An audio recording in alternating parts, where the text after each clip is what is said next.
Cette vidéo est sponsorisée par Emma. Dans la famille Mr. Fox renouvelle son mobilier grâce au sponsor. Après le bureau, voici le matelas. Vous savez à quelle fréquence on devrait tous changer de matelas? Environ tous les 10 ans. Et encore, c'est une moyenne, généralement, c'est un petit peu avant. Ce matelas-là, qui est posé sur des palettes, il a 20 ans.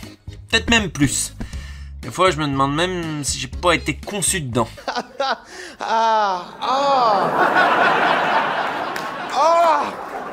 Il était donc grand temps de le remplacer, mais putain, un matelas, ça coûte cher! C'est pour ça que j'ai été plus que ravi lorsque j'ai été contacté par Emma. Emma, c'est une marque de matelas, oui, bravo, vous suivez, dont la priorité est la qualité de votre sommeil. Et pour cela, Emma mise sur une habile combinaison de ressorts et de mousse à mémoire de forme. Personnellement, j'ai reçu le matelas Hybrid 2 qui a été classé meilleur matelas testé en France en 2023.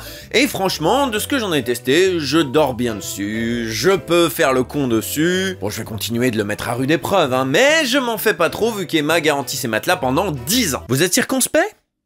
Si, je le vois. Vous êtes circonspect. Eh bien, amis circonspect, Emma vous propose 100 nuits d'essai pour vous faire votre avis. Et si vous n'êtes pas content, le retour est évidemment gratuit. Bon, ok, Mr. Fox, mais tu viens pas de dire qu'un matelas ça coûtait cher? Très bonne remarque, personnage qui n'existe pas. En ce moment, c'est le Black Friday avec des réductions jusqu'à moins 50%, ce qui les rend tout à fait accessibles. Et avec le code promo Mr. Fox, vous avez 10% de rabais supplémentaires sur tous les matelas Emma. Et si vous voulez vous faire un avis sur Emma de manière générale, ils vendent aussi des oreillers, des couettes, des surmatelas. Alors faites bien marcher mon code promo, que je puisse renouveler le reste de ma literie. Alors adoptez le confort Emma et dites enfin adieu à votre vieux matelas qui en vrai n'est sans doute pas si vieux que ça.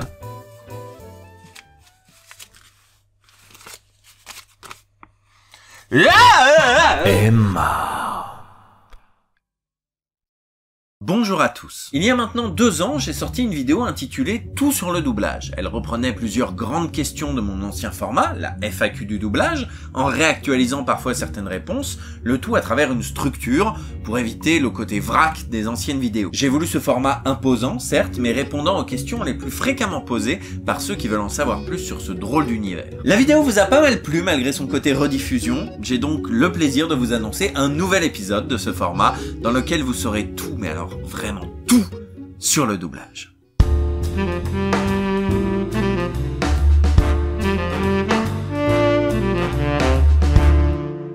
Dans la première vidéo, nous avions récapitulé les différentes étapes d'un doublage. D'abord, l'adaptateur écrit les textes, puis les inscrit sur une bande rythmo. Les comédiens interprètent le texte en suivant le rythme de cette bande. Ensuite, les répliques sont montées puis mixées pour donner la VF qui sera diffusée sur vos écrans. Vous avez été plusieurs à vous poser des questions sur cette fameuse bande rythmo, donc on va commencer par cette question essentielle. C'est quoi la bande rythmo et comment ça marche? La bande rythmo à l'origine, c'est une bande de papier qui défile sous l'écran au même rythme que la pellicule afin que le son de l'enregistrement soit bien synchronisé avec l'image. Ainsi, certaines syllabes sont étirées et d'autres compressées selon le rythme du débit de parole du personnage à l'écran. Voilà comment s'affiche une bande rythmo. La barre rouge immobile indique le moment où les comédiens doivent parler et les barres noires indiquent un changement de plan. Le nom des personnages est affiché parfois à chaque réplique et parfois uniquement au début. Les H, les M et autres indications sont ce qu'on appelle les réacs. Ce ne sont pas des répliques articulées mais simplement des respirations, des inspirations et des réactions, d'où le nom. Généralement, le contexte des réacs est donné, avec parfois indiqué DS pour dents serrées, BO pour bouche ouverte et BF pour bouche fermée. Voilà pour le B.A.B.A. de la bande rythmo.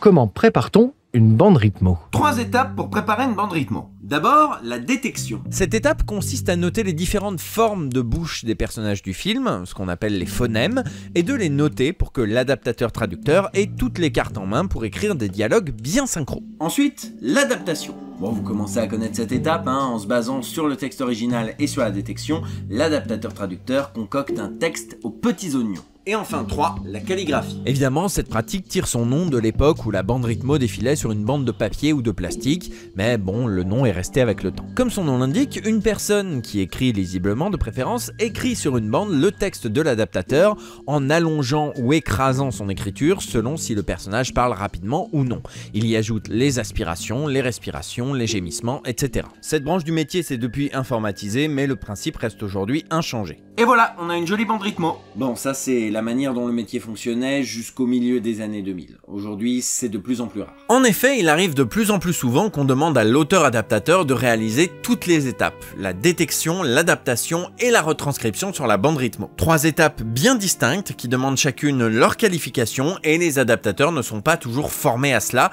notamment la détection. Hélas, les clients font de moins en moins la distinction entre toutes ces étapes et font généralement un tarif tout en un face à des adaptateurs démunis, parfois contraints par la nécessité d'accepter ces conditions de travail sordides.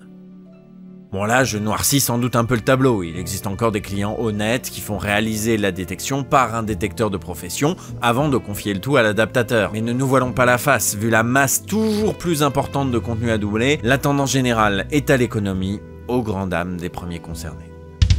Comment faisait-on avant l'invention de la bande rythmo? C'est bien parce que ça colle pile poil avec la question précédente. Je suis fort en transition. Hein, que je suis fort en transition. Bah dis-le. Dis que je suis fort en transition. T'es fort en transition. Merci. Eh bien on doublait à l'image, ou à la volée comme on dit. C'est-à-dire qu'on essayait de jouer le texte soit qu'on avait appris par cœur, soit qu'on avait sous les yeux, en essayant de coller le plus possible aux lèvres des personnages, quitte à recommencer plusieurs fois. Basically my eyes, if you notice, are darting back and forth from the page to the screen to make sure that I have the line right and that I have the flap right at the same time. Cette méthode à la volée, elle est encore utilisée au Japon, dans le reste de l'Europe, aux États-Unis, globalement partout dans le monde. On est quasiment les seuls à utiliser la bande rythmo avec le Québec, et pour cause, on est très exigeant sur la synchronisation des lèvres, aussi bien dans le métier que chez les spectateurs. Résultat, pour cette émission de télé japonaise, la production a fait réaliser une bande rythmo rien que pour Brigitte. J'avais vraiment peur, papa. Pardon, papa.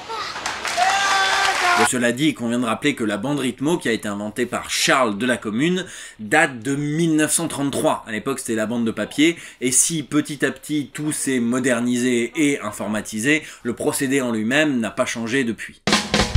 Est-ce qu'un acteur qui s'engage sur une longue série de films comme Harry Potter ou le MCU signe un contrat qui le lie pour l'ensemble des films de la saga? Bon alors soyons clairs, le monde du doublage fonctionne très peu par contrat d'exclusivité ou autre pacte de ce genre. Comme je l'ai expliqué quand on a parlé des voix officielles, il n'y a rien, véritablement rien, qui peut lier pour l'éternité un comédien à une série de films, un personnage, un studio, et n'importe quel directeur artistique, n'importe quel client peut décider du jour au lendemain de remplacer la voix d'un personnage, y compris en plein milieu d'une série de films. Indiana Jones, Terminator, Star Wars, Mission Impossible, Superman, Monstres et compagnie, Evil Dead, Fievel, les exemples de sagas qui ont changé la voix du personnage en cours de route ne manquent pas, se comptent par centaines. Et d'ailleurs Harry Potter est dedans, puisque Ginny a eu 3 voix différentes au cours de la saga. Évidemment, le directeur artistique et le client vont essayer d'appeler le même comédien d'un film à l'autre, ça c'est du bon sens. Et le comédien, s'il est pris, s'il est pas dispo, s'il en a plus rien à foutre,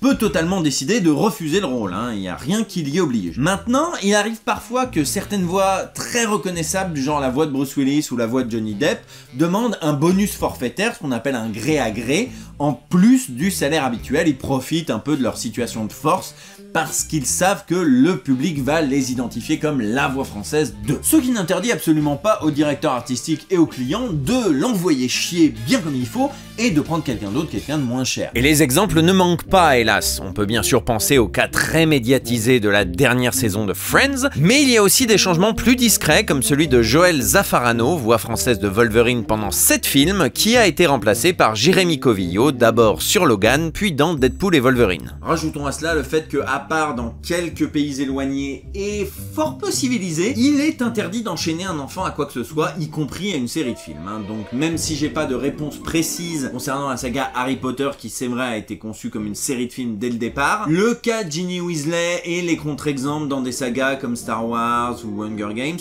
me font me dire que... bon... non. L'acteur original a-t-il un droit de regard ou un pouvoir décisionnaire sur le choix de sa voix française? Les personnes qui choisissent puis valident le choix d'une voix française sur tel ou tel acteur, ce sont dans un premier temps les directeurs artistiques et dans un second temps le client, à savoir le distributeur, le studio, etc. Il peut arriver, si on leur en donne les moyens et s'ils ont le temps, que les réalisateurs soient intégrés dans la boucle, mais ça reste quand même très rare. C'est donc, vous vous en doutez, encore plus rare que les comédiens originaux, les comédiens américains s'intéressent à à la voix française qui va les incarner, majoritairement parce qu'ils s'en foutent. Cependant, c'est vrai qu'on aime beaucoup se souvenir avec tendresse et nostalgie de l'histoire de Daniel Beretta, la voix française de Schwarzenegger, choisie au téléphone par Schwarzenegger lui-même, cette jolie figure d'exception qu'on aime se raconter le soir au coin du feu. Est-ce que les acteurs originaux rencontrent parfois les comédiens qui les doublent? Plusieurs choses rentrent en ligne de compte. 1. La distance géographique. Quand on habite à 6000 km de distance l'un de l'autre, c'est assez difficile de s'organiser pour aller boire un verre dans un café. Numéro 2. L'indifférence. Eh oui, les comédiens américains n'ont généralement pas grand chose à foutre de qui les double en Europe. Je pense pas que ce soit du mépris, je pense simplement que leur vie est suffisamment bien remplie pour avoir à s'intéresser à ce genre de choses. Peut-être que c'est quelque chose qui leur traverse l'esprit le soir, brièvement, assis sur le canapé. Je me demande bien qui me double en Europe. Tout comme nous, ça nous arrive sur d'autres sujets. Je me demande bien pourquoi le café il remonte dans le sucre. Ça n'a aucun putain de sens. D'ailleurs, cette indifférence, elle va dans les deux sens. Un comédien français qui double une dizaine d'acteurs américains différents dans le mois, peut-être que ça l'intéresse pas plus que ça. Il est peut-être curieux en fin de repas, lui aussi. Je me demande si Bryan Gosling, il est sympa en vrai. Non, parce que là, dans le rôle que je viens de finir, il est pas très sympa, hein. Oh, il est dingue ce distributeur de canettes quand même. C'est trop magique. Cela dit, il arrive parfois que soient organisées des rencontres quand l'acteur américain est de passage en France ou inversement, et généralement ces rencontres sont très heureuses. You must do a very good job because everybody is a big fan of the show, but they don't get to hear me, they hear you. Est-ce qu'il y a une grosse différence entre doubler de l'animation et doubler de la prise de vue? Oh oui. De l'aveu de toutes les personnes que j'ai pu interroger sur le sujet, la plus grosse différence est au niveau du jeu. Il faut en faire des tonnes. Il faut être dans l'exagération totale parce qu'un jeu d'acteur naturel sur un personnage animé, ça ne colle pas. Donc il faut vraiment en faire des tonnes pour que l'alchimie fonctionne. Corollaire, c'est beaucoup plus fatigant. J'étais en sueur, c'était absolument épouvantable. Je sors de là et je lui dis alors et elle me fait non Coco, t'as pas compris. J'ai dit des tonnes. La deuxième grosse différence se joue au niveau des labiales, des lèvres. Si une bouche humaine est très complexe, la bouche de dessin animé est généralement moins précise et moins détaillée, sauf rares exceptions comme la rotoscopie. Ce qui laisse à la fois plus de liberté à l'adaptateur qui va pouvoir faire dire plus de choses à une bouche ouverte et au directeur artistique qui va pouvoir faire travailler ses comédiens avec une pression réduite vis-à-vis de la synchro. Et puis dans des dessins animés, on peut faire des voix rigolotes. C'est pas dans un film live que tu pourrais faire une voix comme ça. J'ai l'impression que ce sont toujours les mêmes noms qui reviennent dans les castings VF. Qui sont les nouveaux talents du doublage? Bon, j'ai hésité à mettre cette question dans la compilation parce que c'est typiquement le genre de question qui vieillit assez vite, alors que j'essaye de faire de ces best-of des vidéos intemporelles. Ma réponse initiale de 2019 contient des noms qui aujourd'hui sont hyper connus et hyper présents, mais bon, plutôt que de réactualiser chaque année ma réponse en donnant des nouveaux noms, j'ai préféré conserver ceux que j'ai donnés en 2019. Ils restent représentatifs malgré tout des grands talents du métier, très prolifiques, et pourtant moins connus du public que des têtes d'affiche très identifiées. Bon, ici je ne vais parler que de doubleurs français, mais des nouveaux talents émergent partout en francophonie, que ce soit en Belgique, au Luxembourg ou au Québec, mais comme je les connais moins, je ne vais pas en parler. C'est vrai que quand on parle doublage, on parle beaucoup des comédiens du XXe siècle. D'abord parce qu'en ce moment ils sont assez nombreux à vieillir et mourir, mais également parce que c'est les voix de notre enfance, c'est ceux qu'on croise en convention, et aussi à cause de cette idée répandue qui dit que le doublage, c'était mieux avant. Si on parle strictement du XXe siècle, on rappellera que c'est au XXIe siècle qu'ont émergé des gens comme Alexis Thomasian, Donald Renew, Adeline Chotaille, Christophe Lemoine. On peut aussi parler de Boris Réninger, la voix de Jason Statham et du récent Joker, Sylvie Jacob, la voix de Nathalie Portman, Kelly Marot, la voix de Jennifer Lawrence. Mais bon, je crois deviner dans ta question que tu cherches des noms moins communs et peut-être même des talents qui ont émergé en cette fin de décennie. En fait, pour les trouver, c'est très simple. Il suffit de regarder le casting des films récents. Me vient à l'esprit Jean-Baptiste Anoumon, dont j'ai déjà parlé dans Parlons VF et qui remplace avec talent Julien Kramer sur Jamie Foxx, qui était sa voix attitrée jusqu'à présent. Ces dernières années, de manière générale, on a vu de plus en plus de comédiens noirs doubler des acteurs afro-américains. On peut parler de Duke Coma, la voix de Michael B. Jordan et de John Boyega, de Philly Keta, la voix de Tessa Thompson avec Aurélia Konaté, ou encore du brave Franz Confiac, la la voix de Idris Elba avec Daniel Lobé. On a Benjamin Penamaria, la voix de Oscar Isaac et de Kit Harington, Jessica Monceau, la voix de Rooney Mara, Thomas Roditi, qui fait la voix de Robert Pattinson, Théo Frilek, que vous avez vu dans ma vidéo sur Parasite et qui se partage Eddie Redmayne avec Donald Renew, Elisabeth Ventura, la voix de Emma Stone et de Brie Larson, Valentin Merlet, qui est bien parti pour devenir la voix officielle de Adam Driver.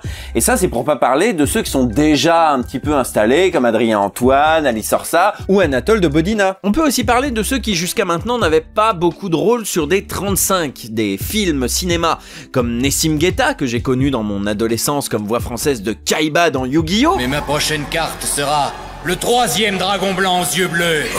Et qui maintenant est la voix française d'acteurs américains tels que Taylor Lautner et Franck Grillo. Et pour répondre à la deuxième partie de ta question, oui, les DA les recherchent. Pour avoir été sur le plateau de Parasite, j'ai pu découvrir le premier gros rôle de Garance Steno. Tu veux de l'animation? Le Garçon et la Bête avec Mathieu Sampeur, Melissa Windal dans Le Mystère des Pingouins, sans parler de tous les animés japonais de cette décennie qui ont vu émerger Bastien Bourlet, Adrien Solis, Grégory Lenné, Jessie Lambotte, Arnaud Laurent, Marine Onenmaker. Et les séries animées US, Claire Barada, Marie Dio, Marie Facundo, tout le cast de Steven Universe de manière générale. Donc tu vois, jeune homme, non, le milieu du doublage n'est pas peuplé des mêmes personnes depuis 50 ans. Des nouveaux talents émergent régulièrement et même encore plus qu'avant. Parce que, à l'inverse des années 80 où faire du doublage c'était plutôt mal vu dans le milieu de la comédie, aujourd'hui il y a de plus en plus de jeunes acteurs qui veulent faire du doublage. Et même si oui, certains directeurs artistiques font appel encore et encore aux mêmes vieux briscards, des grands noms du doublage en devenir, oui, ça existe. Alors c'est vrai qu'ils n'ont pas toujours de page Wikipédia, c'est vrai qu'on connaît pas encore leur nom, mais on connaissait pas beaucoup plus le nom de Patrick Poivet dans les années 80. Hein. Il n'est pas impossible que les générations à venir invitent à leur convention Elisabeth Ventura et Valentin Merlet, comme nous on invite Daniel Beretta et Brigitte Lecordier. Je crois même que c'est déjà un petit peu le cas. Si les comédiens sont payés à la ligne et qu'il y a des tarifs syndicaux, pourquoi y a-t-il différents budgets dans le doublage? Eh ben parce que dans un doublage, il n'y a pas que les comédiens à payer. C'est vrai que si on parle de tarifs syndicales français, ce qui n'est pas toujours le cas, les comédiens sont payés à la ligne. Et même quand ce n'est pas le cas, comme les Star Talent ou la voix attitrée d'une star, ils sont quand même payés un cachet fixe, quel que soit le nombre de prises. Sur ce point-là, tu as raison. Alors pourquoi parle-t-on de budget? Eh bien parce qu'un doublage, ça mobilise d'autres personnes. Mettons qu'un ou une DA décide de prendre un peu plus de temps avec ses comédiens sur une scène difficile, qui était censé prendre une demi-journée dans le planning et qui va finalement prendre la journée entière. Eh bien le client, celui qui commande le doublage, devra payer le ou la DA une demi-journée de plus, devra payer l'ingénieur du son une demi-journée de plus, devra payer la location du studio une demi-journée de plus, sans compter les frais de gestion et autres dépenses fâcheuses dont je n'ai pas idée. C'est pour ça que certains clients au budget restreint seront fermes sur les délais. Ils diront vous avez une semaine point barre et si c'est raté, ben on garde quand même. En fait, j'aurais pu résumer ma réponse à ce célèbre dicton populaire, le temps, c'est de l'argent. Sur certains films ou certaines séries, le rythme est tellement soutenu, le budget tellement serré et les délais tellement courts qu'on n'a pas le temps de la refaire ne serait-ce qu'une fois. Donc on garde la première et puis voilà, c'est marre scène suivante. Chez certains studios peu scrupuleux, on ne prenait parfois même pas le temps de regarder la VO. Pour les films cinéma, ce qu'on appelle les 35, on prend en général plus le temps. On regarde un coup la VO, on entend une première, on réécoute ce qu'on a fait, on entend une deuxième, on réécoute un petit coup la VO, etc. Si vous voulez voir à quoi ça ressemble, n'hésitez pas à jeter un coup d'œil à mon reportage sur la VF du film Parasite, disponible sur cette même chaîne. Bon, évidemment, c'est de la généralisation, hein. Il existe aussi des budgets serrés où on prend quand même le temps de bien faire les choses, des grands films cinéma nominés à Cannes qui sont torchés en une après-midi. Et puis ça dépend aussi des comédiens, hein. Il y a des grands noms du métier, des habitués, des vieux de la vieille, qui vont capter directement la situation, le personnage, pour lequel chaque prise sera une bonne prise, et qui va partir avec une heure d'avance, hein. Et puis à l'inverse, il y a des comédiens qui vont avoir besoin d'un petit peu plus de temps, parce qu'ils débutent, parce que le personnage est plus complexe, et ceux-là, bah, ils vont profiter de l'heure d'avance que leur a laissé le comédien habitué. Parfois sur des films étrangers, les textes affichés à l'écran sont en français, et notamment les noms du casting. C'est pas une question, ça. Mais on va y répondre quand même. C'est vrai que parfois, quand on va voir des films d'animation étrangers en VF, on peut voir le casting français s'afficher pendant le générique à la place du casting original. Mais vois-tu, Yvan, tu prends le problème à l'envers. Si je comprends bien ta question, tu te demandes comment on fait quand on récupère un film, disons, américain, d'un studio américain, avec des noms américains au générique, comment on fait pour les effacer et mettre à la place le nom des comédiens français. Sauf qu'on fait pas ça. C'est le studio américain qui le fait directement avant d'envoyer les copies définitives dans les salles françaises. Et oui, parce qu'un film de studio, par définition, ça s'adresse au marché international. Du coup, quand un studio comme, disons, Disney ou Pixar produit un film en anglais, l'équipe de production conserve les fichiers sources du film, si j'ose dire, et en fait un nouvel export avec les noms mais également les inserts, traduits dans les différentes langues. Bon, ok, je suis d'accord, c'est peut-être pas super clair. Alors, disons que je suis un studio français et que je veux sortir aux États-Unis et au Royaume-Uni mon Parlons VF sur Astérix et le domaine des dieux. Eh bien, j'ouvre mon fichier Vegas, que j'ai conservé avec précaution, je vais chercher le générique de fin et je le traduis en anglais. Ensuite, je vais chercher tous mes inserts et je vois lesquels ont besoin d'être traduits à leur tour en anglais. Je les traduis et une fois que tout ça c'est fait, eh ben j'exporte mon fichier sous le nom PVA_master_eng_version def_final. .mp4. Et du coup, dans le processus, le distributeur anglais, bah il a rien eu à faire. Et ça peut aller assez loin. Sur les premiers films Disney, même les passages en prise de vue réelle étaient retournés dans toutes les langues pour assurer un côté universel à tous ces films. Et c'est aussi le cas pour les génériques, où les gros studios, qui souvent distribuent eux-mêmes leurs films à l'étranger, s'occupent de remplacer les noms originaux par le nom des interprètes français, voire parfois même tous les noms de postes du générique. Voilà, j'espère avoir été un peu plus clair, et du coup tu peux appliquer ça au Star Wars, au Pixar, mais aussi à des séries comme Sherlock, pour laquelle la BBC et France TV ont fait des gros efforts de localisation. Après, on va pas se mentir, il y a des studios qui ont la giga flemme de faire tout ça et qui se contentent d'effacer les noms VO sans rien mettre à la place. En mode démerdez-vous, ça ne nous intéresse pas. Et c'est pour ça que parfois au cinéma, vous voyez des longues séquences animées sans texte pendant le générique. Faut s'imaginer qu'à la base il y avait le casting, mais qu'ils l'ont gommé pour tous les pays où le film était doublé. Ce qui explique de fait ces longues pauses cheloues du générique de Shrek qu'on n'a jamais vraiment compris quand on était gamin. Après, j'avoue que tous les producteurs étrangers n'ont pas forcément ce niveau d'implication, notamment les petits studios indépendants. Cependant, il arrive fréquemment qu'on envoie aux distributeurs français une version sans insert pour qu'ils puissent, selon son choix et son budget, conserver les textes originaux et les sous-titrer, ou carrément traduire eux-mêmes les inserts. C'est du travail et des frais, mais c'est souvent un gros plus pour s'immerger réellement dans l'œuvre en question. Qu'est-ce que c'est une match voice ? Alors, c'est du jargon technique, hein, c'est pas un terme officiel, et aucun comédien se présentera jamais en mode « Bonjour, je suis une match voice ». Comme son nom l'indique, on dit d'un comédien que c'est une match voice de tel ou tel autre comédien si sa voix lui ressemble un petit peu, voire même beaucoup. Par exemple, si un comédien a la voix très identifiable et très reconnaissable et indisponible, eh bien on va essayer de caster une match voice pour faire en sorte que le public ne soit pas trop perdu.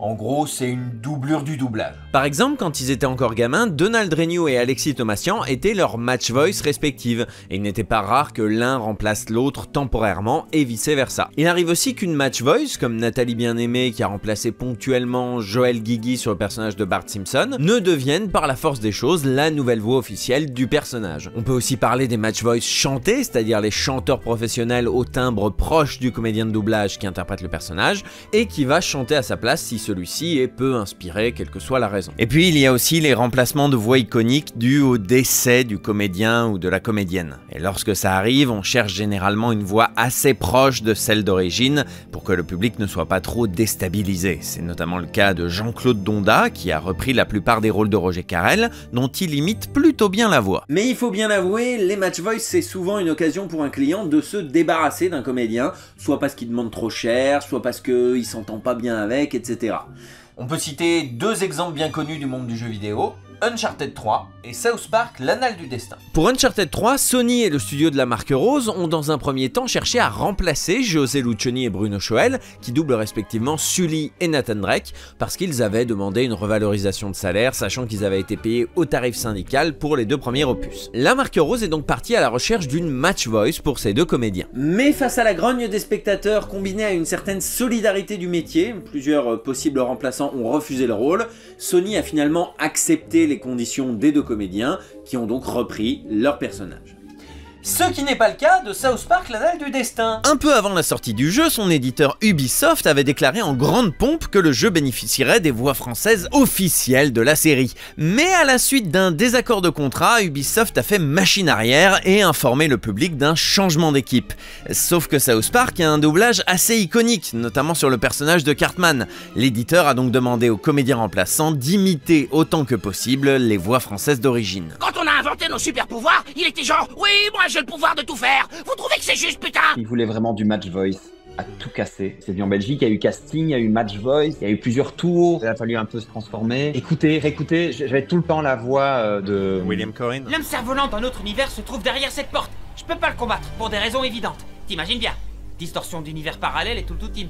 Alors c'est toi qui vas t'en charger. Là, on assiste clairement à une volonté d'avoir une match voice pour que le public ne soit pas trop perdu, même si là, franchement, on va pas se mentir, ça saute aux oreilles.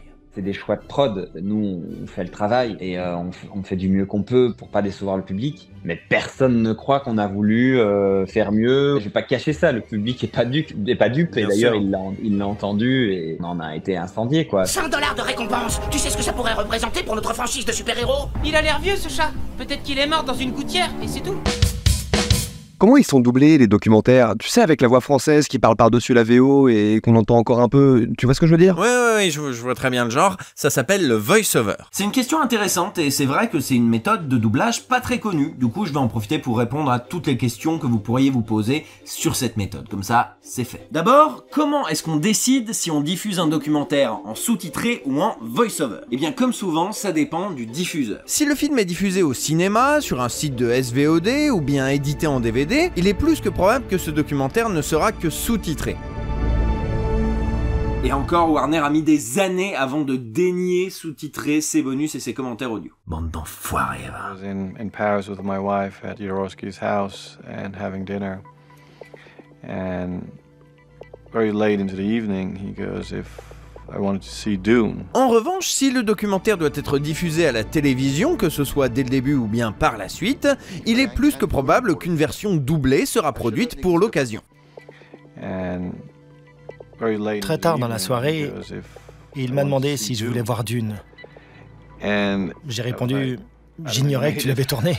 Cela dit, pas de panique, je rappelle que la télévision numérique permet la plupart du temps de repasser à la version originale, même si certains anciens membres du CSA semblent l'avoir oublié.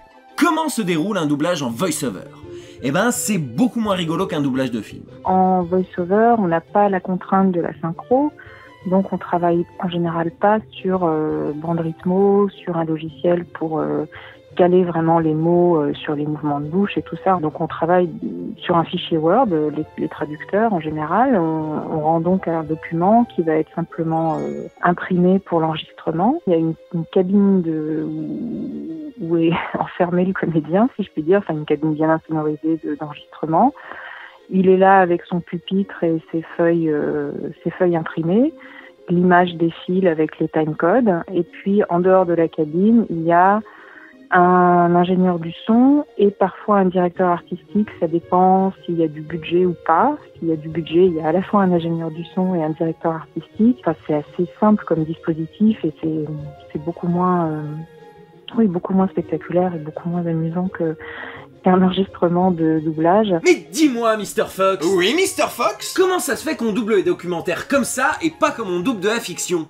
C'est une bonne question. Est-ce que c'est l'héritage de la radio, du reportage? Le documentaire a quand même on a quand même la volonté de présenter un document authentique, et pas truqué comme un doublage de fiction où on fait croire que James Bond parle en français. Oui, je pense qu'il y a de ça, c'est l'héritage du journalisme, du reportage, je pense. Ça paraît très bizarre un doublage synchrone enfin, c'est parce qu'on n'est pas habitué, quoi. C'est vrai qu'on a tendance à garder la parole authentique de l'expert, du scientifique, de je ne sais qui, qui s'exprime, quoi. Qui commande les doublages de Nanar et de Navet, et pourquoi est-ce que ce sont toujours des doublages à très faible budget? Je dirais que les deux parties de ta question sont reliées, et pour pouvoir y répondre, il faut se poser une troisième question. Comment sont diffusés les nanars? Bon, ce que je m'apprête à dire s'applique surtout aux navets et aux films un peu cyniques. Mais les nanars n'étant que des navets particulièrement réussis, ou suffisamment ratés pour être réussis, on va englober un petit peu tout ça sous l'étiquette nanar. En dehors de quelques grosses merdes à gros budget sans intérêt qui sortent ponctuellement sur nos grands écrans, il existe deux modes de diffusion principaux pour les nanars. La diffusion à 1h du matin sur une obscure chaîne de la TNT et les bacs à soldes de ton supermarché. Dans les deux deux cas, le produit n'est pas acheté pour sa qualité, ni pour sa non-qualité, mais parce qu'il coûte que dalle. C'est un faible investissement pour une chaîne de seconde zone d'acheter une trentaine de téléfilms Asylum qui vont rediffuser encore et encore sur leur plage horaire vide. De même, un grand magasin ou un magasin discount qui veut avoir un rayon VHS à une époque, DVD aujourd'hui, rempli et à bas prix, va acheter des films qui ne coûtent rien, des films dont l'éditeur se fout et dont le magasin peut quasiment fixer la marge qu'il veut. Autant vous dire qu'on va pas pouvoir faire ça avec Harry Potter, Star Wars ou le dernier Tarantino. Non, on va aller voir un éditeur de 3ème zone qui, comme les chaînes TNT, récupère quelques grosses merdes à pas cher. Et c'est comme ça que votre supermarché Match va se retrouver avec Wolf Cop, Alien of the Dead, Les Zombies en folie et Les non-lesbiennes partent en guerre. Et c'est pareil aujourd'hui pour les plateformes de streaming. Oui, les plateformes se payent parfois des grosses licences, des super productions et mettent l'argent nécessaire pour un doublage digne de ce nom, mais parfois ils achètent aussi un joli paquet de films médiocres histoire de gonfler artificiellement leur catalogue. Bon, où est-ce que je veux en venir avec tout ça? Eh ben, si on achète une grosse merde pour presque rien, c'est pas pour lui payer un doublage en or chez Dubbing Brothers. Non, on va essayer de trouver le doublage le moins cher possible, histoire que le produit reste intéressant à l'achat. Et du coup, je rejoins la deuxième partie de ta question, pourquoi les doubler?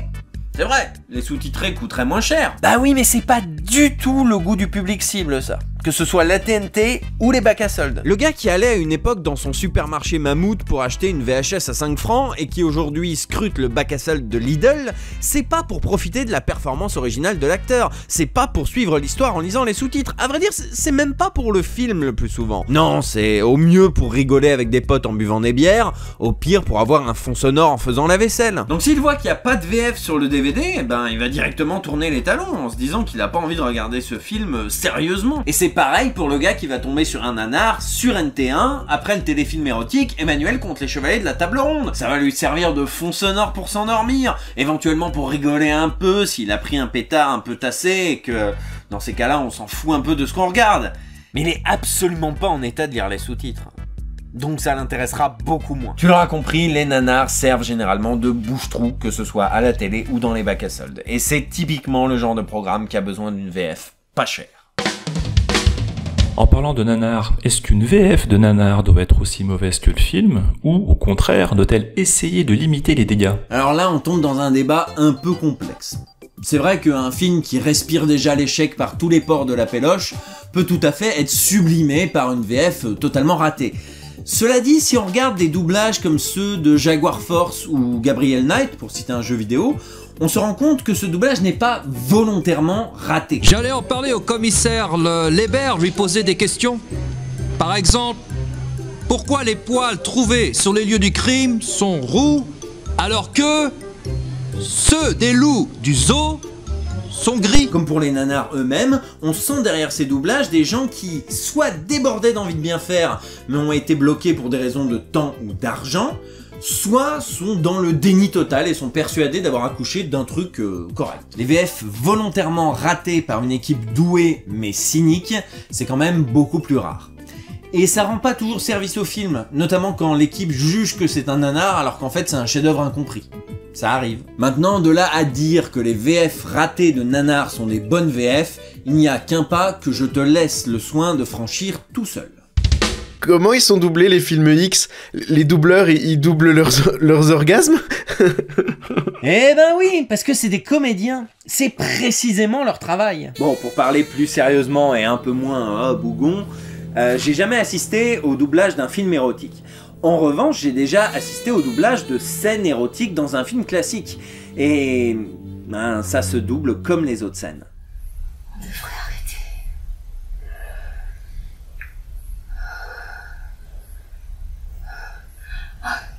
Plus. D'accord. Ça fonctionne très bien. Il y a juste ton et si qu'il faudrait que tu me joues différemment parce que tu me l'as trop cut. Ok. Toi, tu m'as fait et si. J'ai eu l'impression qu'elle était déjà en train de... Je veux bien qu'on refasse je banderai comme un taureau. Là, pour le coup, tu peux les l'idée. J'ai dit quoi? Parce que t'as dit je banderai. Et puis, je veux bien que ce soit un peu plus salace, entre guillemets, sur ça. Enfin, salace, c'est vraiment du guillemet, hein, parce que ça reste... J'ai fait exprès de pas du tout le faire, d'accord. Un peu plus quand même. Non, mais juste sur ce truc-là, parce qu'en fait, c'est vraiment finalement... Sur le taureau, là. Ouais. Pas tout le long. C'est ça, non. D'accord, ça marche. Tu sais, la petite culotte de la copine de Yoon. Si tu portais un truc dans le genre, je banderais comme un taureau. vois là, ça pourrait pas être une explosion aussi forte. Parce que c'est vraiment mieux. Si tu le fais aussi fort, on a l'impression qu'il a la bouche plus ouverte. Et si Dasong revient dans la maison? C'est ça, sauf qu'elle est pas encore aussi excitée. Ouais, t'as raison. Ouais. Dans le sens des aiguilles d'une montre. Ouais. Elle s'est tellement peu articulée. C'est ça. Ouais. C'est vraiment. Okay. Dans le sens des aiguilles d'une montre. C'est vraiment ça. Hein.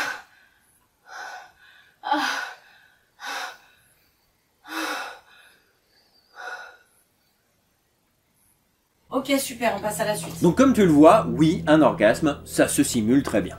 Tu demanderas à ta copine comment elle fait. Oh, c'est borderline là. Non, je laisse pas passer. Non. Bon, cela dit, ça m'a pas surpris plus que ça en plateau. Hein.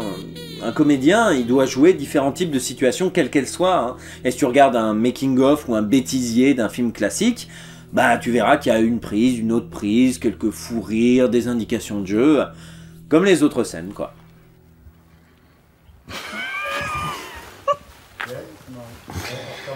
Est-ce que tu changes de sens? Bah oui, mais j'essaie de faire des... J'arrive pas à suivre.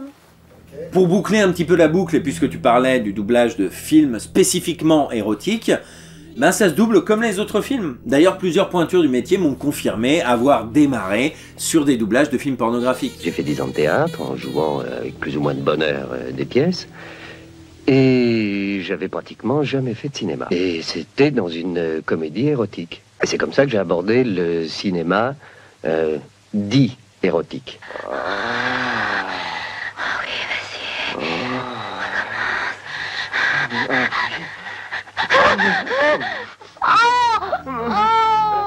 Cela dit, ce qui en détermine sa qualité, comme dans tout le reste de l'industrie, c'est le pognon. Et puisque ceux qui commandent ce genre de doublage sont les mêmes qui commandent les doublages de nanars, je te renvoie à ma FAQ du doublage sur les nanars pour en savoir plus. Comment sont doublés les jeux vidéo? Sont-ils doublés de la même manière que les films? Pas du tout.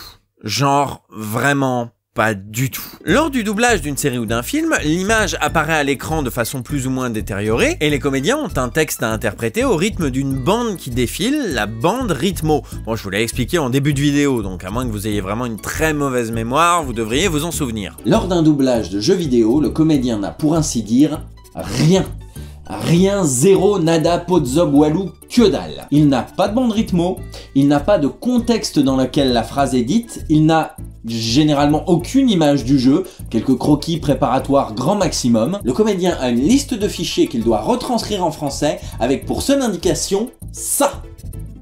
Ça, c'est le spectre sonore de la réplique originale et le comédien français doit se caler dessus du mieux qu'il peut. Vous l'aurez compris, deux manières de travailler qui, même si elles se ressemblent sur le fond, sont très éloignées sur la forme. À tel point que, au final, peu de studios de doublage réalisent à la fois du doublage classique et du doublage de jeux vidéo. Dubbing Brothers, par exemple, ne fait pas de jeux vidéo et La Marque Rose ne fait pas de films ou de séries. Pourtant, si le jeu et les moyens sont différents, la technique en elle-même reste la même. Il faut un micro pour enregistrer la voix, un écran de projection ou un projecteur pour que le comédien voit son texte, la bande rythmo ou le spectre sonore sur la situation, un technicien pour gérer tout ça, une table de mixage, Pro Tools et en avant Guingamp. Ça fait combien de temps que t'avais pas entendu cette expression? Plus de 10 ans. Ouais. Tu préfères rouler jeunesse? Donc basiquement, n'importe quel studio capable de doubler un film ou une série est capable de doubler un jeu vidéo. Mais doubler un jeu vidéo, ça demande un investissement plus important de la part du client et donc une autre manière de dialoguer avec lui, un planning et une méthode de travail différents, une autre façon de gérer les choses, et c'est pour ça que certains studios se spécialisent là-dedans et que, à l'inverse, certains autres studios ne veulent pas s'y frotter. Comment sont doublés les films dans le reste du monde? Ouh, c'est un gros morceau ça. Commençons par le reste de l'Europe. Alors on distingue bien en rouge les pays qui font très souvent du doublage, comme l'Allemagne, l'Italie, l'Espagne et bien évidemment la France. L'Italie a une grande tradition du doublage liée à l'histoire du cinéma italien. Si nous savons que les films de Sergio Leone étaient tournés sans prise son afin d'être post-synchronisés aussi bien en anglais qu'en italien, il faut savoir qu'en Italie ça a été pendant très longtemps une pratique quasi systématique. Donc jusque dans les années années 80 voire 90, tout était post-synchronisé, aussi bien les films étrangers que les films italiens. Et les acteurs italiens ne se doublaient pas forcément eux-mêmes. Il n'était pas rare qu'un acteur italien soit doublé par un autre acteur italien avec une voix qui correspondait plus au rôle. Et de fait, certains comédiens italiens sont, comme en France, des grands noms du doublage. On peut citer par exemple Ferruccio Amendola, la voix de Stallone, Christopher Lloyd, Al Pacino, Robert De Niro, mais également Thomas Milian, un acteur mexicain très célèbre en Italie. Il se doublait lui-même quand il faisait des rôles de Mexicains, mais quand il avait des rôles d'Italiens, il confiait sa voix à Ferruccio Amendola. Est-ce qu'en Italie aussi, le doublage c'était mieux avant ? Eh bien, beaucoup s'accordent à dire que oui, la qualité des doublages s'est beaucoup dégradée au fil du temps, notamment avec l'apparition des télévisions privées de Berlusconi qui achetaient beaucoup de programmes qu'il fallait doubler vite. En parallèle, les films ont commencé à être de plus en plus tournés avec une prise son, et de fait, le monde du doublage s'est fait de plus en plus petit et de plus en plus faible. Aujourd'hui, le doublage est encore omniprésent en Italie, plus qu'en France qui passe de plus en plus à la VOST, mais pourtant, à part quelques grands noms de ci de là, personne n'en a grand chose à foutre, hein. Comme en France, il y a quelques petits clans de voxophiles. Comme en France, on invite quelques comédiens à l'équivalent de la Japan Expo.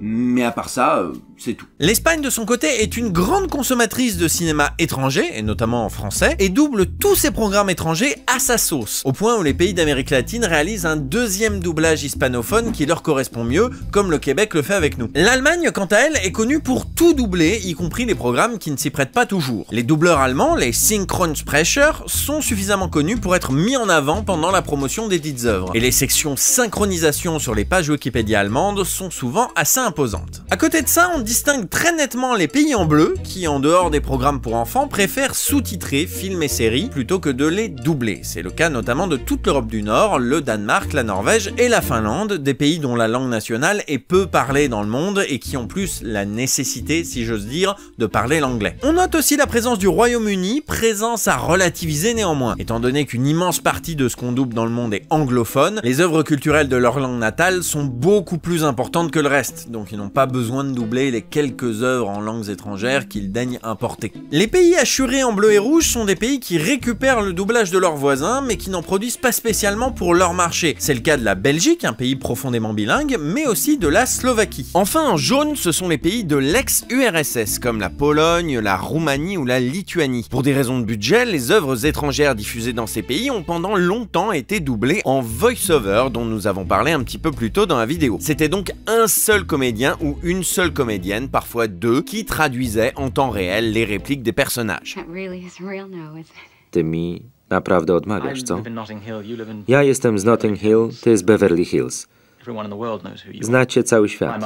A moja mama czasem zapomina mojego imienia. En tout cas, c'était le cas quand j'ai sorti mes premières FAQ du doublage. Depuis, plusieurs commentaires de spectateurs sont venus remettre mes pendules à l'heure. Aujourd'hui, la Russie, l'Ukraine, le Kazakhstan, la République tchèque, la Pologne, tous ces pays doublent une partie, voire la majorité des programmes étrangers avec un doublage synchronisé classique. Bon, le voice-over est encore très présent et il a ses aficionados, mais en dehors des pays baltes comme la Lituanie ou la Lettonie, où le voice-over est encore quasi systématique, beaucoup de pays de l'ancienne URSS abandonnent petit à petit le voice-over, notamment sur les programmes jeunesse. Oh, et puis il y a les pays en orange qui font un petit peu ce qu'ils veulent. Concernant les États-Unis, pendant très longtemps, ils n'ont pas été concernés par ces histoires de doublage, pour les mêmes raisons que le Royaume-Uni, ils ont déjà leur propre production, pas besoin de s'encombrer avec celle des autres. Mais l'arrivée en masse des animés japonais à la fin des années 90 a mis un grand pied dans la porte, créant un nouveau secteur consacré au doublage de ces productions nippones. Ils ont d'ailleurs fait plus ou moins les mêmes erreurs que nous avec 15 ans de décalage. Censure de certains textes, de certaines scènes, certains animés ont été clairement édulcorés et d'autres américanisés, en changeant parfois les musiques de fond des séries.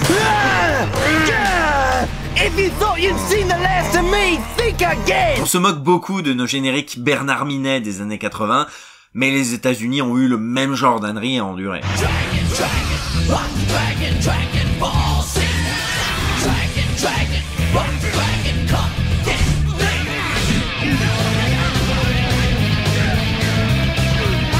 Que récemment, c'est avec l'arrivée de titres étrangers du catalogue Netflix, comme Lupin, Squid Game ou La Casa de Papel, que le public américain, complètement allergique aux sous-titres, a commencé à réclamer aux plateformes des doublages américains des séries du moment. Maintenant, parlons un peu du Japon et de leurs doubleurs à eux, les seiyuu. Le terme seiyuu désigne au Japon les comédiens dont l'outil de travail principal est la voix, que ce soit pour des publicités, des jeux vidéo, des films étrangers bien sûr, mais également et majoritairement des dessins animés. Et comme c'est plutôt de ça dont on parle quand on parle des seiyuu, on va laisser de côté le reste pour se concentrer sur ça, les dessins animés. Les fans d'animés japonais comparent généralement et majoritairement à notre désavantage nos comédiens français incompétents et les seiyuu très talentueux dans ce pays merveilleux qui a la tradition du doublage. Alors, qu'en est-il exactement? La première grosse différence entre le Japon et la France dans ce domaine, c'est que les comédiens de doublage japonais ne font pas de doublage.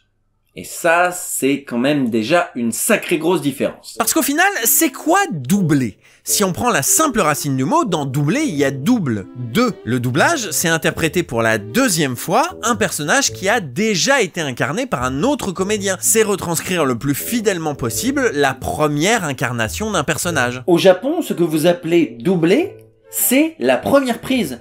Les Japonais créent le personnage, ils sont le personnage. Ils travaillent non pas sur quelque chose de terminé, mais généralement sur des storyboards. Et les animateurs peuvent affiner le travail d'animation en fonction de la performance des comédiens. En cela, cette pratique se rapproche plus du voice acting ou de la création de voix. La création de voix, ça se fait partout dans le monde, que ce soit aux États-Unis, mais aussi en France. Les comédiens enregistrent devant un pupitre des voix qui serviront ensuite de base aux animateurs. Il arrive qu'ils se basent sur des voix témoins, mais seulement en termes de rythme, il reste avant tout la première incarnation du personnage. Oh là là là là, je suis en retard pour la rentrée. Pour le premier jour, ça va vraiment faire mauvaise impression. Alors vous vous dites peut-être que je chipote, que c'est de la bête sémantique. Mais attention, interpréter un personnage pour la première fois, à l'air libre, avec juste un pupitre, et se baser sur une prestation existante avec un support visuel, ce sont des formes de jeu totalement différentes. Ça n'a rien à voir. Donc non, les Japonais ne doublent pas leurs animés. Un autre aspect très différent entre la France et le Japon, c'est la renommée des seiyuu. C'est d'après moi la raison pour laquelle on parle souvent de la tradition du doublage japonaise. Au Japon, les seiyuu sont des stars. On parle de partout, ils font la couverture de magazines, ils ont des fan clubs, il y a même des émissions et des publications entièrement consacrées au sujet, et il y a énormément de jeunes qui veulent devenir seiyuu. Pourtant, leur situation n'est pas si éloignée de la nôtre. Ce sont eux aussi des comédiens polyvalents, avec d'autres activités annexes, qui se sont fait un nom dans un milieu assez fermé, qui accueille très peu de nouvelles têtes, en dehors des idols et des stars de la télé-réalité. Alors, pourquoi ça marche chez eux et pas chez nous? Pourquoi les voix de dessins animés sont super connues au Japon et pas en France? Peut-être parce que l'industrie culturelle japonaise accorde une énorme place à l'animation. Au pif, hein. Au Japon, il y a des programmes télé sur le sujet, des animés pour tous les publics, on analyse les nouveautés de la saison à la radio, à la télé, et les films d'animation prennent une très grande place dans l'industrie cinématographique japonaise. Si on regarde les 25 plus grands succès commerciaux du cinéma japonais, 22 sont des films d'animation. Si on regarde le top 10 du box-office japonais, tous films confondus, 7 films sur 10 sont des films d'animation, contre 2 chez nous et 0 aux États-Unis. Cette industrie prend beaucoup plus de place chez eux que n'importe où ailleurs, et les seiyuu sont connus et reconnus pour leur participation à cette industrie, bien plus que pour leur participation au doublage du cinéma étranger. Restons en Asie et parlons un petit peu de l'Inde. Il n'y a pas tant de choses à dire sur le doublage indien des films étrangers, puisque grosso modo les films étrangers, les Indiens s'en fichent. Sur les 50 plus gros succès au box-office indien, seulement 3 sont des films étrangers, en l'occurrence des blockbusters américains. Ce qui est intéressant, c'est que, un peu comme en Italie, les Indiens doublent leur propre cinéma. En effet, si les langues officielles de l'Inde restent l'hindi et l'anglais, il existe de très nombreuses autres langues très parlées en Inde. On peut citer notamment le tamoul et le telugu, deux langues dans lesquelles sont régulièrement réalisées des super productions cinématographiques. Et il arrive parfois qu'on engage par exemple une star du cinéma telugu sur un film en tamoul, ou une star du cinéma hindi sur un film en telugu. Et dans ce cas-là, il faut bien les doubler. Il arrive parfois sur des films mêlant star du cinéma hindi et star du cinéma tamoul que chaque acteur tourne dans sa propre langue puis se fasse doubler. Ainsi, dans la version hindi du film 2.0, les acteurs tamouls sont doublés en hindi, et dans la version tamoul, les acteurs hindi sont doublés en tamoul. Sinon, il y a aussi la possibilité de tourner 2 fois le film. Non, je plaisante pas. Ça s'appelle le cinéma pan-indien. Ainsi, l'acteur AJ Devgan, star du cinéma indie, a tourné des scènes du film RRR dans différentes langues. Et si les scènes font au bout du compte la même durée, les plans du film ne seront pas les mêmes selon quelle version du film vous verrez.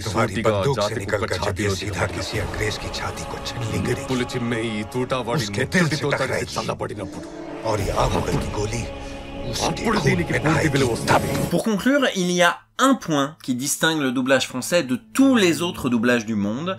Nous sommes les seuls à accorder autant d'importance à la synchronisation des lèvres, et de fait nous sommes les seuls à utiliser cette belle invention française qu'est la bande rythmo. J'ai beaucoup parlé d'elle dans cette grosse vidéo, je m'en rends compte, mais c'est ce qui nous distingue le plus des autres pays qui doublent. L'exigence du public français en termes de synchronisation est tellement élevée qu'on n'imagine pas s'en passer aujourd'hui, alors que le reste du monde est plus permissif dans ce domaine. Les Japonais notamment sont plus attachés à l'énergie et à la dynamique d'une réplique qu'à son synchronisme parfait, y compris dans ses productions locales. C'est une spécificité française, cette bande rythmo, et il faut bien l'avouer, le monde entier nous l'envie. Parce que oui, alors qu'il y a à peine une décennie, j'entendais des gens me dire qu'avec les plateformes de streaming, le piratage, les cinémas qui diffusent de la VO, le doublage était voué à disparaître. La réalité, c'est qu'il s'est étendu. L'Europe continue de doubler la majorité de ses programmes, l'ancien bloc soviétique développe ses versions synchronisées, les États-Unis s'y mettent, et même YouTube a intégré une fonctionnalité pour qu'on puisse doubler des youtubeurs. Donc du doublage, il y en a partout. Mais le nôtre reste le meilleur. Comment est né le doublage? Ah, ça c'est une jolie question pour terminer la vidéo. Pour parler de l'histoire du doublage, il va falloir parler de l'histoire du cinéma, et particulièrement la fin des années 20, avec l'arrivée du cinéma parlant. Jusqu'à maintenant, Hollywood avait acquis une suprématie mondiale dans le monde du cinéma grâce à ses moyens et ses stars internationales. Une suprématie que le cinéma parlant pourrait bien faire basculer. Car si sur un film muet il suffit de traduire les cartons, sur un film parlant c'est une autre paire de manches. Et Hollywood risquait de se couper de tout son public non anglophone s'il ne trouvait pas rapidement une combine. Une combine qui a été trouvée... Le doublage! Non, les versions multiples. En gros, les studios tournaient leurs films dans différentes langues, soit avec des acteurs polyglottes, ou pas, qui apprenaient le phonétique, soit avec des acteurs francophones, germanophones, hispanophones, etc. Imaginez des remakes tournés en même temps avec la même équipe et dans les mêmes décors. Mon Dieu, mais quelle idée prodigieuse, sensationnelle!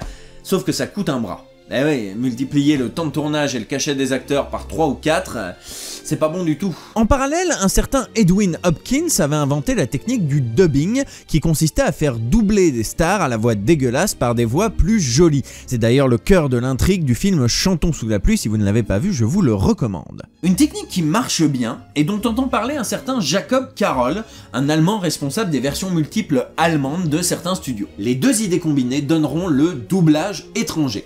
Le premier film doublé de cette manière est un certain The Flyer, dont je n'ai trouvé de traces nulle part. Bon, tout ça c'est très joli, mais à quel moment le doublage s'est systématisé en France jusqu'à devenir indispensable aujourd'hui? Eh ben, c'est pas très clair pour moi, les avis et les versions diffèrent selon les sources, qu'elles soient pro ou anti-VF. D'après Thierry Lenouvel, auteur du livre Le Doublage, un titre qui a le mérite d'être concis, la systématisation date de la Deuxième Guerre mondiale et du régime de Vichy, où pour obtenir un visa d'exploitation, le film devait être doublé en français.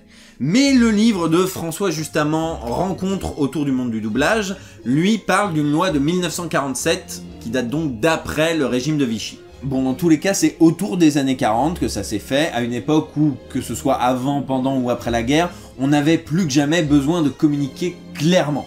Et si aujourd'hui le doublage n'est plus obligatoire, eh ben c'est une pratique qui est restée. Voilà, c'est là-dessus que nous allons conclure ce deuxième Tout sur le doublage. J'ai essayé de réactualiser, de remasteriser au mieux les questions les plus anciennes, hein, la première FAQ date quand même de 2015, et d'enrichir de nouvelles informations, les sujets que j'avais abordés un peu trop en surface à l'époque. Si vous avez d'autres questions, n'hésitez pas à les poser en commentaire, à vous exprimer pour vous dire si le format vous plaît ou ne vous plaît pas. Si le monde du doublage vous intéresse, n'hésitez pas à vous abonner, pourquoi pas à soutenir la chaîne sur Tipeee, KissKissBankBank, Ko-fi. N'oubliez pas également de liker la vidéo et de la partager autour de vous si vous la trouvez passionnante, et je ne doute pas que vous la trouviez passionnante. Je vous donne rendez-vous dans une prochaine vidéo dans laquelle vous saurez tout, mais alors vraiment tout, sur le doublage.